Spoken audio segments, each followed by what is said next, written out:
Assalamualaikum warahmatullahi wabarakatuh. Selamat datang semuanya. Di dalam video ini, saya Fahri akan memandu kalian. Di video ini, kita akan membahas tentang dinamika tradisi keilmuan Muslim. Apa? Belum paham maksudnya? Oke lah, maksud dari dinamika tradisi keilmuan Muslim kurang lebih seperti ini.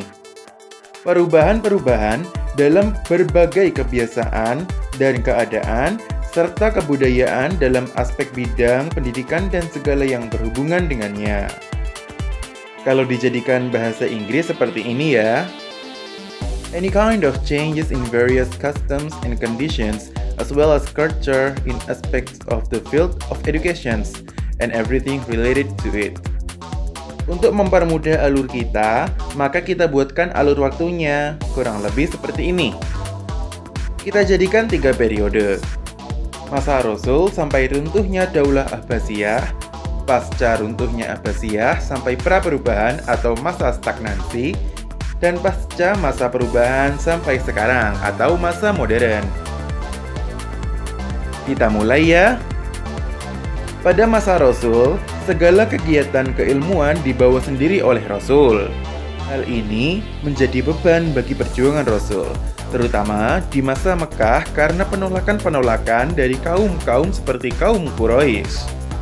Namun, beban itu berubah menjadi dukungan yang besar ketika di Madinah karena Islam yang diterima dengan tangan terbuka oleh penduduknya, karena Islam adalah agama yang dinanti-nanti rakyatnya, seperti ketika perjanjian Hudaibiyah. Segala perjuangan-perjuangan Rasulullah membuktikan bahwa Rasulullah adalah Al-Quran dan sumber ilmu pengetahuan yang berjalan, dan juga merupakan guru terbesar bagi umat muslim, atau bahkan mungkin menjadi guru terbesar bagi umat manusia. Tak hanya itu, bahkan terdapat berbagai orang yang telah menguasai besar ajaran yang telah dibawa oleh Rasulullah. Bahkan Rasulullah sendiri pernah bersabda bahwa apabila beliau adalah pintunya ilmu, maka Ali bin Abi Thalib adalah kuncinya. Itu, Nabi juga bersabda dalam hadisnya bahwa menuntut ilmu adalah kewajiban untuk setiap muslim. Hal ini menunjukkan bahwa Rasulullah memerintahkan semua umatnya untuk menuntut ilmu. Semua pendidikan seolah-olah diurus oleh Rasulullah. Segala urusan para muslim dikonsultasikan kepada Rasulullah. Apabila ada masalah tertentu, maka larinya ke Rasulullah. Seperti yang telah saya katakan tadi bahwa Rasulullah adalah ilmu pengetahuan yang berjalan. Hal tersebut berlanjut sampai pada masa khalifah. Semuanya berpusat kepada Rasulullah. Namun, semua berubah ketika Rasulullah meninggal. Terjadi kekacauan di mana-mana dan disitulah Khulafaur Rasyidin bersinar. Seperti bagaimana Abu Bakar memberantas nabi-nabi palsu. Sepertinya bagian ini lebih baik kita sisihkan terlebih dahulu karena mulai menyimpang dari materi yang kita bahas.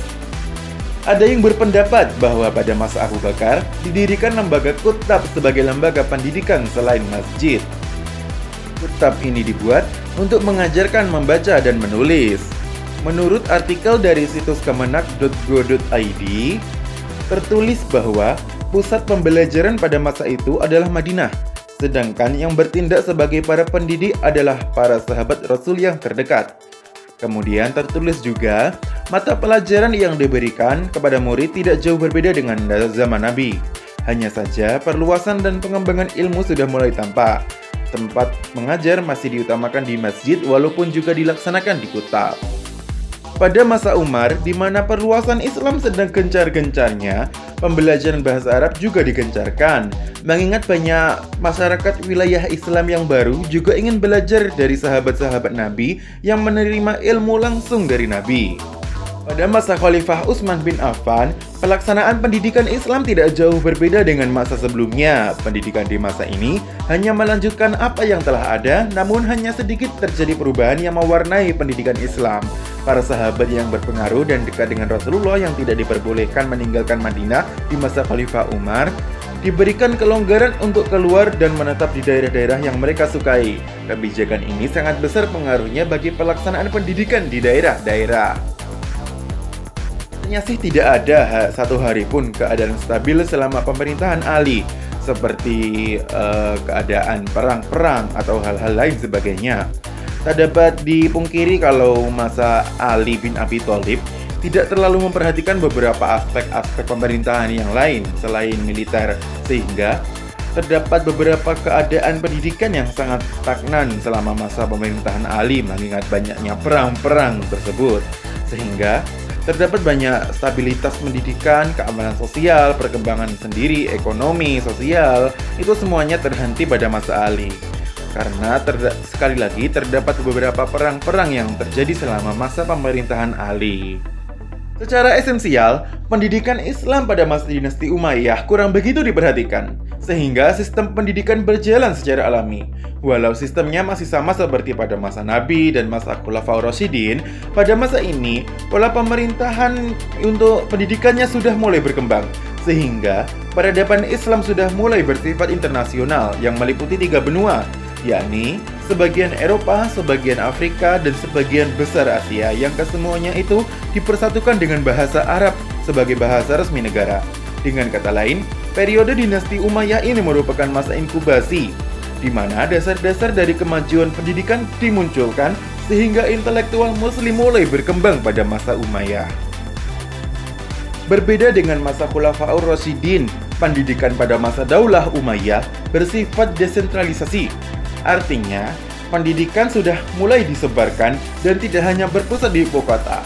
Hal ini juga mendukung ilmuwan-ilmuwan di berbagai wilayah Daulah Umayyah. Pada masa Bani Umayyah, pakar pendidikan Islam menggunakan kata al-maddah untuk pengertian kurikulum.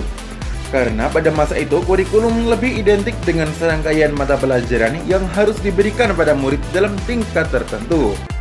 Pada periode ini, pendidikan masih didominasi oleh orang-orang Arab.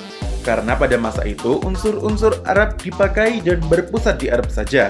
Pada periode ini, pendidikan Islam memprioritaskan pada ilmu-ilmu naqliyah seperti baca tulis Al-Quran, pemahaman fikih, dan tasyrih. Kemudian dengan ilmu-ilmu yang berhubungan dengan ilmu-ilmu tersebut, yakni ilmu bahasa, ilmu nahwu, sastra, dan lain hal sebagainya. Meskipun pada gilirannya, terdapat juga penekanan pada ilmu-ilmu akliyah. Hal ini terbukti dengan munculnya aliran-aliran teologi dan juga filsafat pada masa Daulah Umayyah. Secara umum, ada 2 jenis pendidikan pada masa Daulah Umayyah, pendidikan calon khalifah dan orang biasa. Pendidikan khusus calon khalifah, yakni pendidikan yang diselenggarakan dan diperuntukkan bagi anak-anak khalifah dan anak-anak para pembesarnya.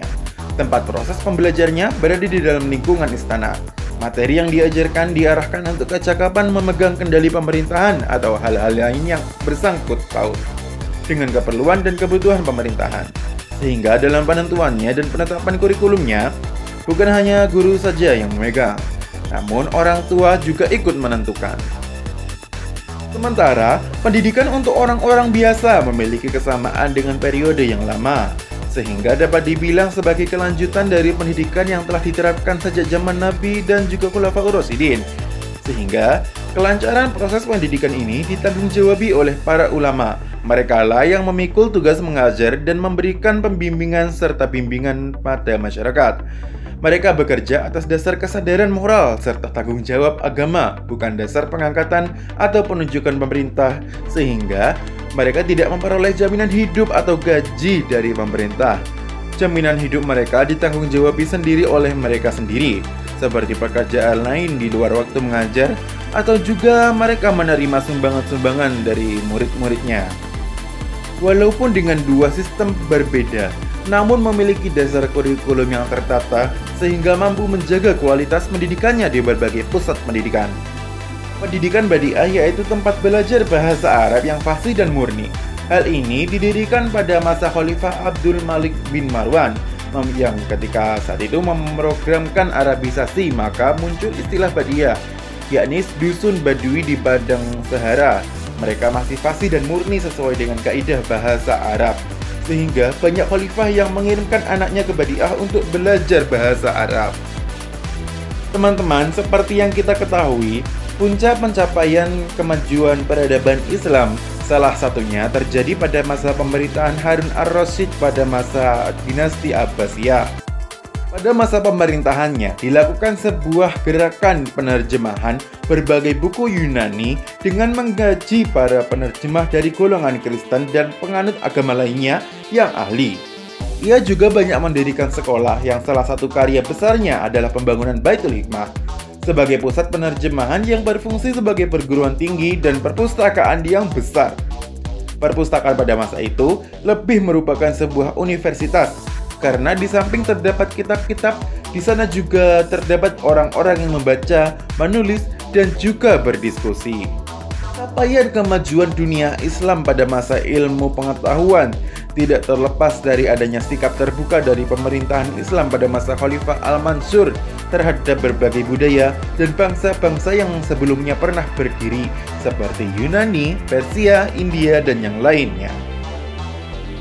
Pada masa Daulah Abbasiyah, terdapat penemuan dalam berbagai bidang-bidang ilmu pengetahuan, antara lain seperti ini. Di ilmu filsafat ada Al-Kindi, Al-Farabi, Ibnu Majah, Ibnu Tufail, Ibnu Sina, Al-Ghazali, Ibnu Rushd, dan lain-lain orang sebagainya. Kemudian di bidang kedokteran ada Jabir bin Hayyan, Huraim bin Ishaq, Tabib bin Qurra, dan Ar-Razi. Kemudian di bidang matematika ada Umar Al-Faruqan dan Al-Khawarizmi. Kemudian di bidang astronomi ada Al-Farazi, Al-Qahtani, Abul Wafal, dan juga Al-Fargoni atau yang disebut Al-Fragenius. Ada juga bidang seni ukir seperti seniman ukir terkenal Badr dan Tarif. Kemudian ada juga seni musik, seni tari, seni pahat, seni sulam, seni lukis, dan juga seni bangunan atau arsitektur. Kemudian di ilmu nakli ada ilmu tafsir seperti Ibnu Jarir, Ibnu Attiyah, As-Suda, Mubatik bin Sulaiman, Muhammad bin Ishaq, dan lain-lain orang sebagainya. Kemudian di ilmu hadis muncul banyak ahli hadis ternama seperti Imam Bukhari, Imam Muslim, Ibnu Majah, Abu Daud, At-Tirmizi, dan lain-lain sebagainya.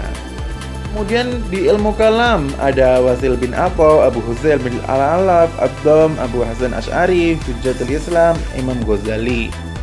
Kemudian di ilmu tasawuf ada Al-Qushairi, kemudian Imam Ghazali.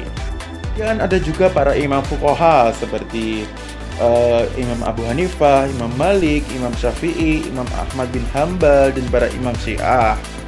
Kalau berbicara tentang lembaga pendidikannya, ada nih Al-Kutab, Majelis Muhadharah, Darul Hikmah, Madrasah, Masjid seperti biasa. Sekilas mau bercerita sedikit nih, Al-Mufaddal bin Yazid menceritakan bahwa pada suatu hari ia berjumpa dengan seorang anak laki-laki dari seorang badui. Karena merasa tertarik dengan anak itu, kemudian ia bertanya pada ibunya. Ibunya berkata kepada Yazid, "Apabila ia sudah berusia 5 tahun, saya akan menyerahkannya kepada seorang muadzib yang akan mengajarkannya menghafal membaca Al-Quran, lalu dia akan mengajarkannya syair.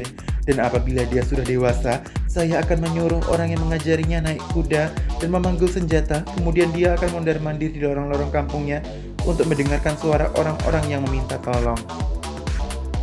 Baiklah, kita akan membahas masa kedua atau periode kedua, yakni masa stagnasi atau masa kemunduran Islam. Sebenarnya masa tersebut bukan masa mundurnya kemampuan ilmu pengetahuan Islam, tapi pada masa itu banyak kekangan-kekangan dari para pemimpin-pemimpin yang menjaga agar kekuasaannya itu tetap ada. Mereka akan menjebloskan para fuqaha-fuqaha atau pemikir-pemikir Islam pada masa itu ke dalam penjara agar menjaga si kelanggengan kekuasaannya. Hal ini terjadi karena pada masa itu ilmu pengetahuan dianggap haram karena menuntun kepada kehancuran sebagaimana kaum Umayyah ataupun kaum Abbasiyah. Baiklah, kita bahas periode selanjutnya, yakni pada masa pembaharuan sampai masa sekarang atau masa modern. Pendidikan Islam pada masa pembaharuan di India, Mesir, atau di negara lain didasarkan pada 3 pokok pemikiran, yakni golongan yang berorientasi pada pola pendidikan modern di barat, Pembaruan pendidikan ini mulanya timbul di Turki Utsmani pada akhir abad ke-11 atau pada abad 17 Masehi, setelah mengalami kalah perang dengan berbagai negara di Eropa Timur. Kedua, gerakan pembaruan Islam yang berorientasi pada sumber Islam yang murni. Pola ini dipandang bahwa sesungguhnya Islam sendiri merupakan sumber bagi kemajuan dan perkembangan peradaban ilmu pengetahuan modern sebagaimana yang telah dicapai pada masa Abbasiyah dan juga Umayyah. Usaha pembaruan pendidikan pada yang berorientasi pada nasionalisme. Rasa nasionalisme timbul bersama dengan berkembangnya pola kehidupan modern dan mulai dari Barat. Bangsa-bangsa Barat mengalami kemajuan rasa nasionalisme yang kemudian menimbulkan kekuatan-kekuatan mereka, kekuatan-kekuatan politik yang berdiri sendiri. Keadaan tersebut mendorong pada umumnya bangsa-bangsa Timur dan bangsa-bangsa terjajah lainnya untuk mengembangkan nasionalisme sendiri-sendiri. Pada masa modern ini, segala sumber telah mampu diakses, bahkan dari berbagai bentuk literasi, sehingga pada masa modern ini sudah berjamuran sekolah agama, baik sekolah formal maupun informal, seperti madrasah, pondok pesantren, TPQ, majelis, dan lain hal sebagainya. Pada masa ini, ustadz-ustadz pengajar agama juga memanfaatkan teknologi-teknologi, sehingga mereka tak perlu untuk datang langsung ke rumah pendidikan ataupun dalam lembaga pendidikan. Bahkan peserta didiknya juga mampu mencapai pendidikan dari rumah sendiri, seperti pada masa pandemi seperti ini.